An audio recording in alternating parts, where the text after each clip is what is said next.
오늘도 하나님께서 우리에게 새로운 하루를 허락해 주셨습니다. 여러분 모두 하나님의 은혜 가운데 오늘 하루의 삶을 살았으면 좋겠습니다. 그러면 사도신경으로 우리의 믿음을 고백하고 하나님께 예배하겠습니다. 나는 전능하신 아버지 하나님, 천지의 창조주를 믿습니다. 나는 그의 유일하신 아들 우리 주 예수 그리스도를 믿습니다. 그는 성령으로 잉태되어 동정녀 마리아에게서 나시고 본디오 빌라도에게 고난을 받아 십자가에 못 박혀 죽으시고 장사된 지 사흘 만에 죽은 자 가운데서 다시 살아나셨으며 하늘에 오르시어 전능하신 아버지 하나님 우편에 앉아 계시다가 거기로부터 살아있는 자와 죽은 자를 심판하러 오십니다. 나는 성령을 믿으며 거룩한 공교회와 성도의 교제와 죄를 용서받는 것과 몸의 부활과 영생을 믿습니다. 아멘.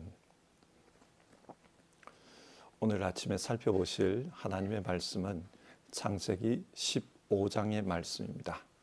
창세기 15장 6절의 말씀을 읽고 하나님의 말씀을 전하겠습니다. 아브라함이 주님을 믿으니 주님께서는 아브라함의 그런 믿음을 의로 여기셨다. 아멘. 성경은 우리에게 믿음으로 살 것을 가르치고 있습니다. 그런데 믿음으로 산다는 것이 어떤 것일까요? 창세기 15장은 믿음으로 사는 것이 무엇인지를 우리에게 구체적으로 말씀하고 있습니다. 창세기 15장의 내용은 하나님께서 아브라함과 언약을 맺는 것입니다. 하나님께서 왜 아브라함과 언약을 맺었을까? 그 배경은 이렇습니다.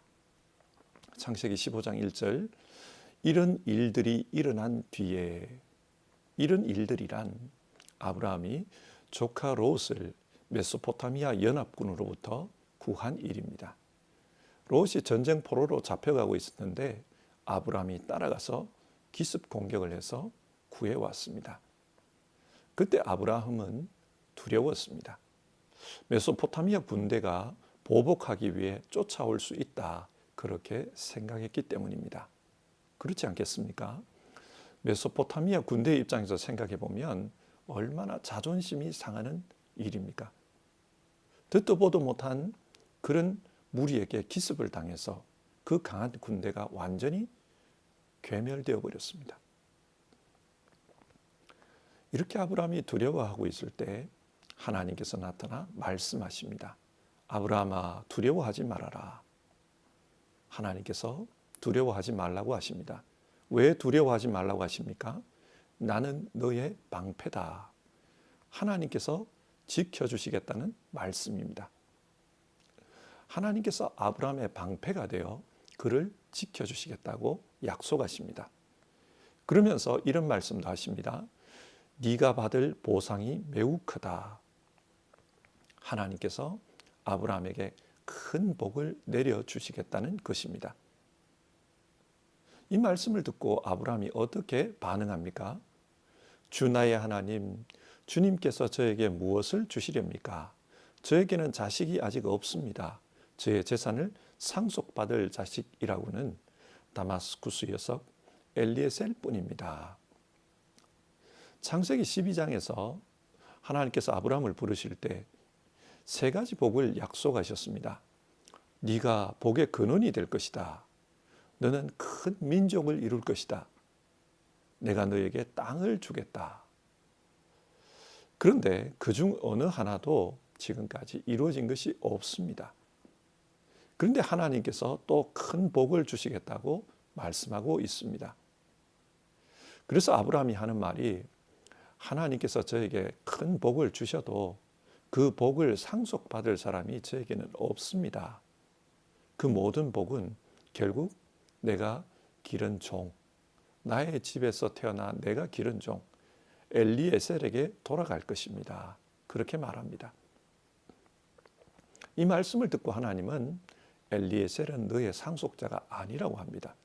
그러면서 아브라함의 몸에서 태어날 자녀가 아브라함의 상속자가 될 것이라고 말씀합니다.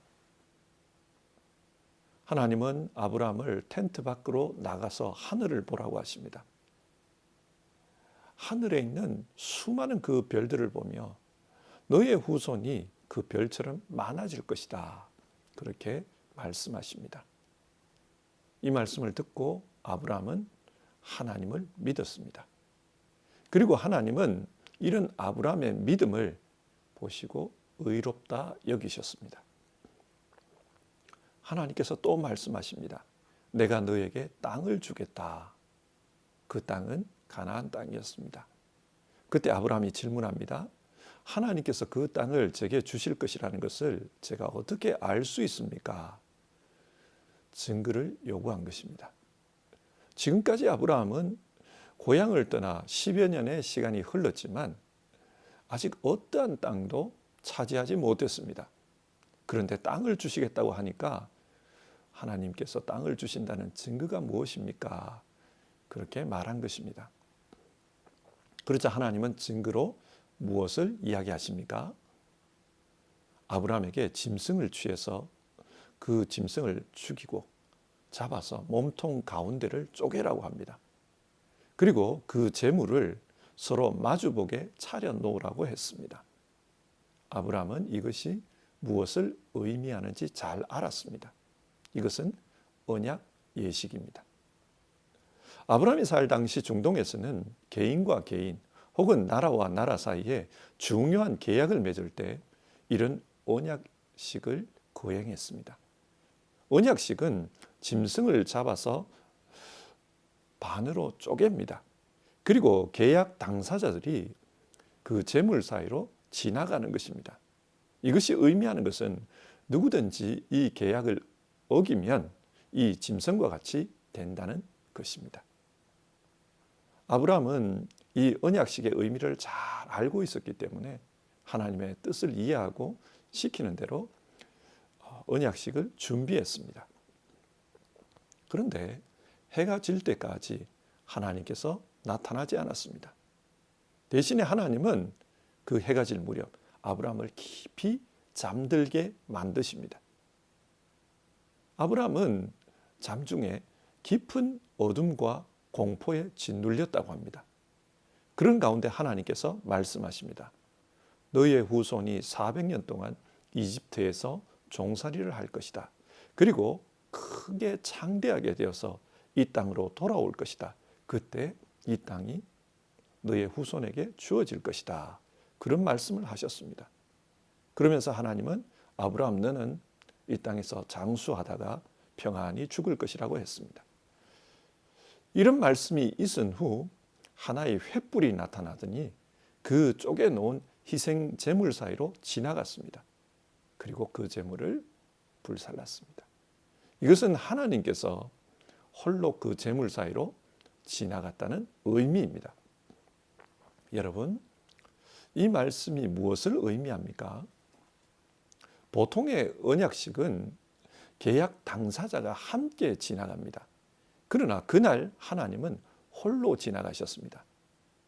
이것이 의미하는 것은 이 약속에 대한 모든 것은 하나님이 직접 책임지겠다는 것입니다. 만약 이 약속이 이루어지지 않으면 하나님 자신이 그 제물처럼 쪼개지겠다는 말입니다. 하나님은 이 언약에 자신의 생명을 거셨습니다. 그러나 아브라함은 이 언약이 이루어지기 전에 죽을 것이기 때문에 그에게는 책임을 묻지 않습니다. 이 약속은 철저히 하나님 혼자서 이루는 것이지 아브라함에게 노력해서 이루라고 한 것이 아닙니다. 신학에서는 아브라함과 하나님 사이의 이 언약식을 무조건적인 언약이라고 부릅니다. 아무런 조건 없이 하나님께서 이 약속을 이루겠다는 말입니다. 성경은 이 무조건적인 언약을 다르게는 은혜라고 부릅니다. 전혀 받을 자격이 없는 자에게 하나님께서 베푸시는 호의, 그것이 은혜입니다. 사람들은 복을 받기 위해서는 그만큼 노력해야 한다고 생각합니다. 또 자신이 의로워지기 위해서는 그에 합당한 행위가 있어야 된다. 그렇게 생각합니다. 그러나 하나님께서는 은혜로 이 복을 주시겠다고 하십니다. 은혜로 의롭게 만들어주겠다고 하십니다.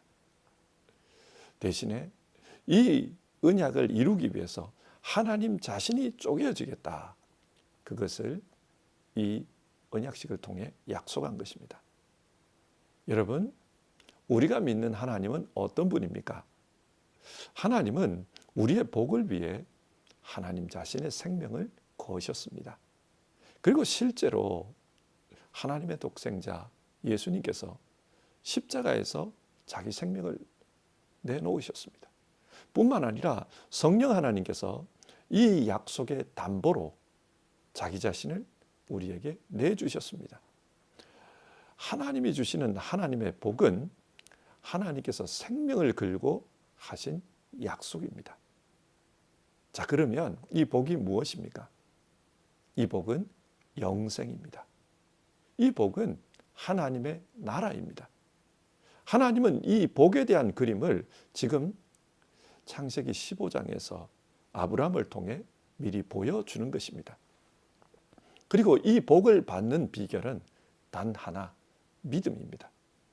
아브라함이 주님을 믿으니 주님께서 그 믿음을 의로 여기셨다. 하나님을 믿는 믿음, 그 하나만 있으면 하나님께서 이 영생의 복을 우리에게 허락하십니다. 그런데 많은 경우 사람들이 하나님을 오해합니다. 내가 영생의 복을 받기 위해서는 그에 합당한 노력을 요구하는 분으로 그렇게 오해합니다. 그래서 종교적인 노력을 열심히 합니다.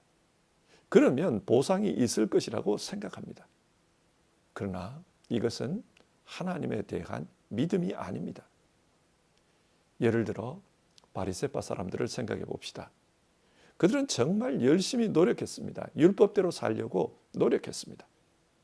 하지만 그들은 하나님을 잘못 이해하고 있었습니다. 그래서 하나님을 잘못 믿은 것입니다. 이것과 관련해서 예수님은 탕자의 비유를 말씀해 주셨습니다. 탕자가 집을 떠났습니다. 이것은 하나님을 버리고 하나님을 떠난 죄 가운데 사는 인간을 의미합니다. 그러나 아버지는 그 탕자가 돌아올 때까지 매일 기다렸습니다. 이것이 우리가 믿는 하나님의 모습입니다. 죄인들이 돌아오기를 기다리십니다. 그래서 탕자가 돌아올 때 아버지가 먼저 그 아들을 보고 달려가 안았습니다. 그에게 신발을 신겨주고 옷을 입히고 반지를 끼웠습니다. 이것은 자녀로서의 신분을 다시 회복시켜 주셨다는 말입니다. 하나님은 아무런 조건 없이 죄인들을 받아주십니다. 이것이 은혜입니다. 그런데 이 비유에 나오는 큰 아들을 보십시오. 그는 하나님을 섬기기 위해 모든 율법을 지키며 열심히 살았습니다. 그런데 자기에게는 어떤 보상도 주지 않으면서 집 나간 그 자식에게는 호의를 베푸는 것을 보자 화를 냅니다.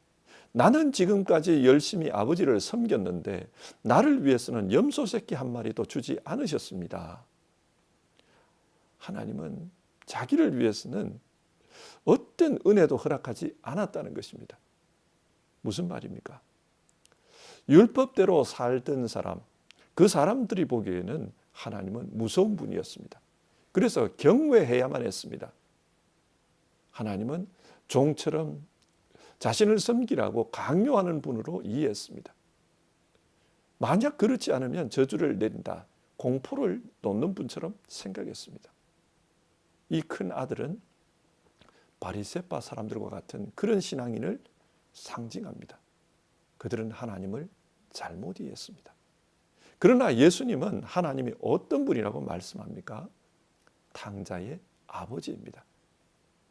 그래서 지금까지 죄인으로 살던 세리와 이방인들에게 예수님은 가까이 다가가셨습니다. 아버지 하나님께서 그들을 기다리고 계신 것을 알고 있었기 때문입니다. 그래서 예수님은 그들을 위해 자기 자신을 십자가에 내어주십니다. 이 사람들은 아무런 의로움도 없지만 예수님의 십자가 공로로 말미암아 새로운 인생을 살 수 있었습니다. 예수님을 믿는 그 믿음을 보시고 하나님께서는 그들을 의롭다고 판단하십니다. 하지만 바리새파 사람들은 이런 예수님의 견해에 반대합니다. 그래서 예수님을 죽인 것입니다. 나중에 아버지가 그 큰 아들에게 뭐라고 말씀합니까? 너는 나와 함께 있었으니 내 것이 다 너의 것이다. 하나님이 말씀하시는 복은 이 세상의 물질, 이 세상의 축복이 아닙니다. 하나님과 함께 있는 것, 그것이 영생 아니겠습니까? 임마누엘, 하나님과 함께하는 것, 그것이 영생의 본질입니다. 그런데 바리새파 사람들은 그것을 몰랐습니다. 그래서 자기들에게는 아무런 복도 주지 않았다고 불평하며 하나님 나라에 들어가기를 거부합니다. 주님께서 복음을 말했지만 그들은 그 복음을 거부합니다. 그 이유는 하나님을 잘못 이해한 것입니다. 영생은 오늘 성경이 말씀하는 것처럼 믿음을 통해 주어집니다. 그 믿음은 하나님에 대한 믿음입니다. 하나님이 어떤 분입니까? 창세기 15장은 우리에게 복을 주시기 위해서 홀로 그 언약식을 감당하십니다. 그래서 쪼개진 재물 사이로 혼자 걸어가십니다. 하나님은 우리에게 복을 주시기 위해서 자기 자신을 거신 것입니다. 이분이 바로 우리가 믿는 하나님입니다. 그 하나님을 믿는 믿음이 있으면 하나님께서 그를 의롭다 여겨주십니다. 자, 말씀을 정리해 봅시다. 믿음이 무엇입니까? 믿음은 하나님을 믿는 것입니다. 그 하나님은 어떤 분입니까? 그 하나님은 우리에게 영생의 복을 주시기 위해서 홀로 재물 사이로 걸어가시는 그런 분이십니다. 그 하나님을 믿고 의지하는 것, 신뢰하는 것, 그것이 믿음입니다. 아브라함이 자기 자신의 미래에 대해서 아무것도 모를 때 하나님은 미리 아브라함의 미래를 말씀해 주십니다. 계획하고 계셨다는 말씀입니다. 그리고 그 계획대로 이루기 위해서 역사를 이끌어 가셨습니다. 그처럼 우리를 구원으로 인도하기 위해 하나님은 창조전에 이미 계획하셨습니다. 그리고 그 계획을 이루기 위해 예수 그리스도를 이 땅에 보내시고 십자가에 매달게 하십니다. 그리고 하나님께서 우리를 구원하신다. 이것에 대한 보증으로 성령님을 보내주셨습니다. 그 성령 하나님께서 우리 가운데 계시면서 하나님의 약속이 참되다는 것을 깨닫게 해주십니다. 이처럼 우리가 믿는 하나님은 우리를 위해 미리 계획하시고 또 실행하시고 또 그 실행을 완성되도록 만들어 가시는 그런 분입니다. 이 하나님을 신뢰하고 의지하는 것, 그것이 믿음입니다. 성도 여러분, 오늘 말씀을 읽으며 하나님이 어떤 분인지를 다시 한번 생각해 봅시다. 그리고 그 하나님을 믿고 의지하는 것이 하나님께서 제시해 주신 유일한 구원의 방법임을 기억합시다. 우리는 믿음으로 살아야 합니다. 그 믿음은 전적으로 하나님을 신뢰하는 것입니다. 우리의 마음이 전적으로 하나님을 신뢰하고 그 하나님을 따라 사는 것, 그것이 믿음입니다. 믿음으로 사는 우리 모두 되기를 바랍니다. 그러면 오늘 성경이 말하는 그 아브라함이 오늘 우리 자신일 것입니다. 같이 기도하겠습니다. 하나님, 오늘 성경 말씀을 통해 믿음에 대해 생각해 보았습니다. 믿음은 하나님을 믿는 것이라고 했습니다. 그런데 사람들은 그 하나님을 잘못 이해할 때가 있습니다.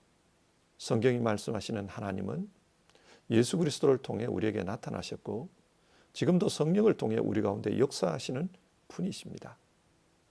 아브라함과 언약을 맺으시고 홀로 재물 사이를 걸으셨던 하나님, 그처럼 우리의 영생을 위해 홀로 십자가에 달리신 예수님, 그리고 우리가 무엇을 기도해야 될지 모를 때에도 우리를 위해 친히 간구하고 계시는 그 성령님을 통해 하나님을 알게 하옵소서. 그래서 하나님을 사랑하고 하나님을 마음으로 믿으며 하나님을 신뢰하는 가운데 이 땅의 삶을 사는 우리 모두 되게 하옵소서.